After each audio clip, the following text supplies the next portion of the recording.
Good day, everyone.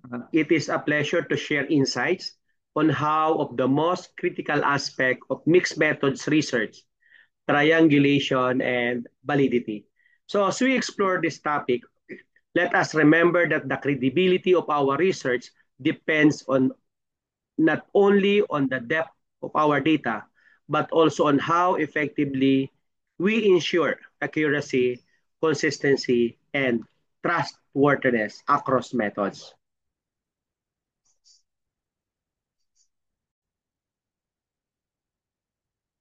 Triangulation in research means using multiple data sets, methods, theories, and or investigators to address a research question.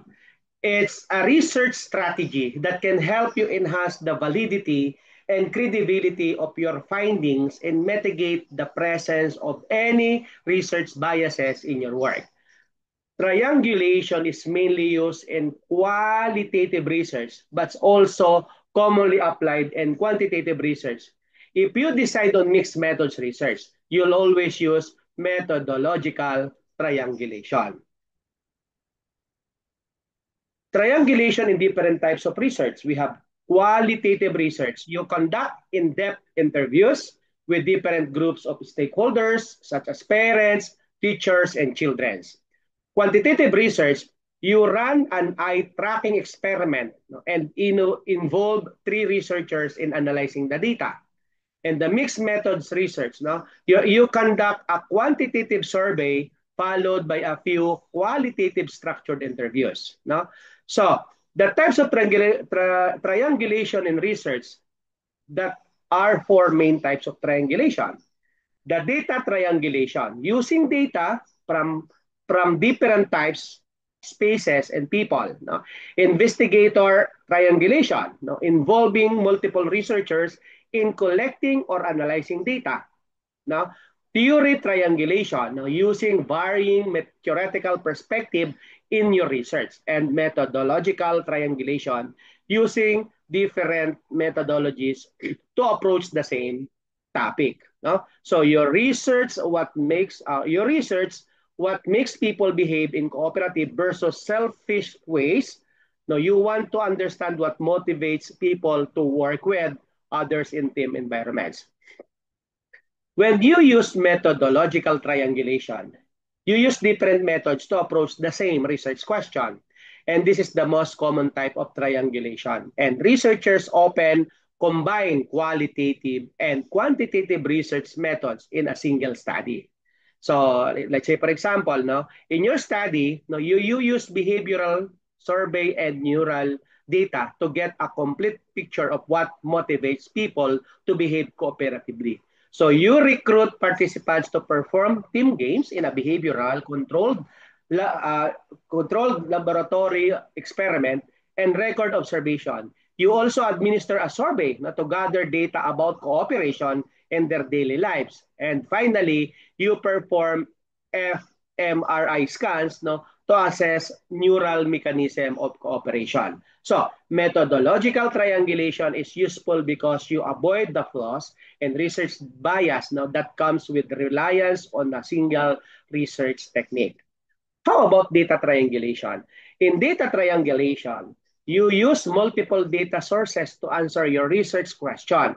You can vary your data collection across time, space, and different people. Let's say, for example, to understand the motivation behind cooperative behavior, you compile and analyze data from a sample of 130 Lyceum of Tingloy College student over a period of 8 months. Then you repeat the experiment with comparable samples in different regions worldwide. No? You collect data from participants, let's say in Batangas and in Rizal, no? To test your hypothesis using a wider sample. So when you collect data from different sample, places, or times, your results are more likely to be generalizable to other situations. How about the investigator triangulation? With investigator triangulation, you involve multiple observers or researchers to collect, process, or analyze data separately. No? Let's say, for example, for your behavioral data, you involve multiple observers to code your participants' behavior. No? You provide them with training sessions and a manual to follow closely so they could behaviors the exact same way. They review video recordings of your participants playing team games in pairs and analyze and note down any cooperative behaviors. You check that their code sheets line up with each other to ensure high iterator reliability. They also recalibrate the way they code behaviors intermittently for consistency.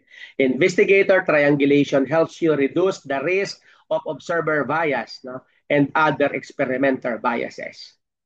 For theory triangulation, triangulating theory means applying several different theoretical frameworks in your research instead of approaching a research question from just one theoretical perspective.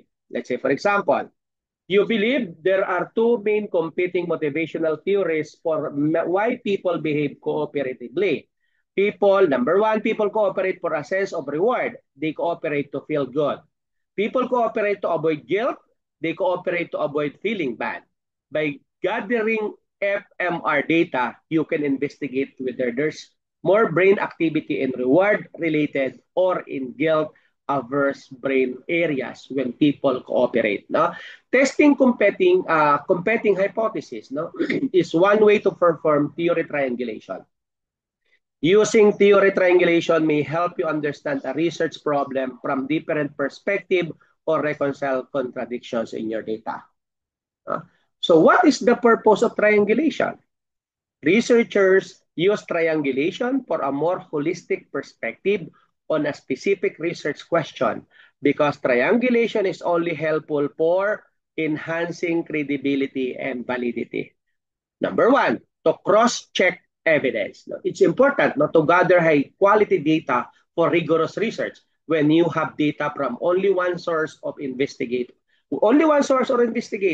It may be difficult to say whether the data are trustworthy. But if data from multiple sources or investigators line up, you can be more certain of their credibility. Credibility is about how confident you can be that your findings reflect reality. The more your data converge or agree with each other, the more credible your research will be. And at the same time, for a complete picture, triangulation helps you get a more complete understanding of your research problem. Because when you rely on one data source, methodology, or investigator, you may risk bias in your research. Observer bias may occur when there's only one researcher collecting data. Similarly, using one methodology means you may be disadvantaged by the inherent flaws and limitations of that method. Let's say, for example, in your study, you use three different methods to study your main topic of cooperative behaviors.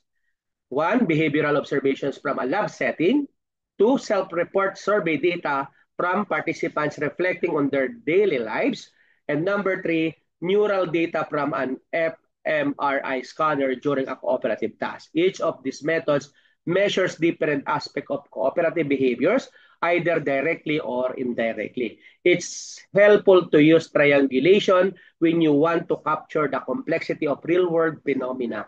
By varying your data sources, theories, and methodologies, you gain insights into the research problem from multiple perspectives and levels. Another is to enhance validity. Validity is about how accurately a method measures what is supposed to measure. You can increase the validity of your research through triangulation. Since each method has its own strengths and weaknesses, you can combine complementary methods that account for each other's limitation. Let's say, for example, using multiple methods. Using behavioral observation comes with downsides because participants who know they're being watched may act in ways they wouldn't otherwise. Now, observers may also be biased in their interpretations of behaviors. In contrast, now survey data offers you more insights into everyday behaviors outside a lab setting. But since it's self-reported, it may be biased. And finally, fMRI. Data can tell you more about hidden neural mechanisms without any participant interference. But this data of type But this type of data is only valuable for your research when combined with the others. No? So through combining all three methods, you compensate for one method's plus with another strength.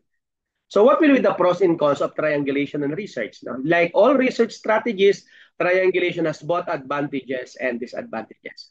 Again, number one, reduce bias. Triangulating data, methods, investigators, or theories help you avoid the research bias that comes with using a single perspective in your research. You'll get a well-rounded look into the research topic when you use triangulation. It establishes credibility and validity. Combining different methods, data sources, and theories enhances the credibility and validity of your research. No? You'll be able to trust that your data reflect real life more closely when you gather them using multiple perspective and techniques. But of course, what will be the disadvantages? No? Time consuming. Triangulation can be very time consuming and labor intensive.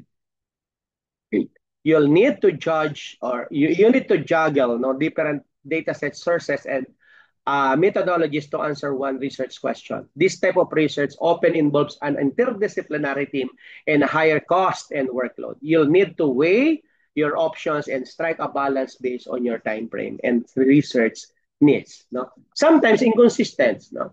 The data from different sources, investigators' methods may not line up to give you a clear picture. Your data may be inconsistent or contradict each other. So this doesn't necessarily mean that your research is incorrect. Rather, you'll need to dig deeper to make sense of why your data are contradictory. And these inconsistencies can be challenging, but may also lead to new avenues for further research.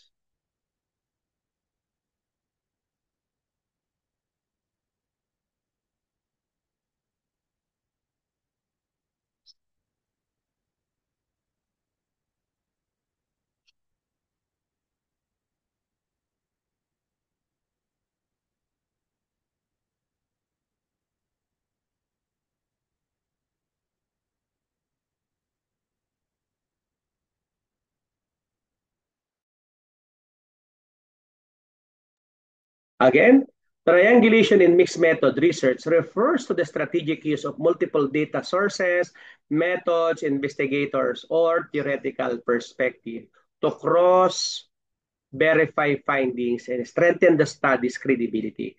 Actually, the main goal is to reduce bias and enhance the validity of results by reviewing or by viewing the research problem from different angles. So let's say, for example, a researcher might use quantitative surveys to measure trends and qualitative interviews to understand the reason behind those trends. When both data sets lead to the converging conclusion, confidence in the findings increases significantly. So as what we discussed earlier, these are four primary types of triangulation. No? Data triangulation, methodological triangulation, investigator triangulation, and theory triangulation. Validity in mixed method research extends beyond the conventional quantitative notion of measurement accuracy. It encompasses credibility, dependability, transferability, and confirmability. Especially in the qualitative aspect, validity ensures that the data accurately represent the phenomena being studied and that interpretations are consistent with participant realities. For quantitative parts, it involves statistical validity, construct, internal, and external validity. While for qualitative parts, it focuses on authenticity and trustworthiness. Triangulation directly enhances validity by providing corroborative evidence from different methods. When researchers find alignment between qualitative narratives and quantitative results, it validates the interpretation and minimizes methodological weaknesses.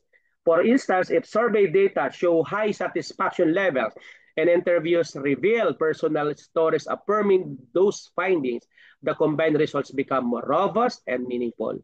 So, triangulation and validity work hand in hand to build rigorous, balanced, and credible mixed methods research. Through their integration, you as researchers can deliver conclusions that are not only statistically reliable, but also contextually rich, thereby achieving the core purpose of mixed method design to capture the complexity of human experiences with both breadth and depth.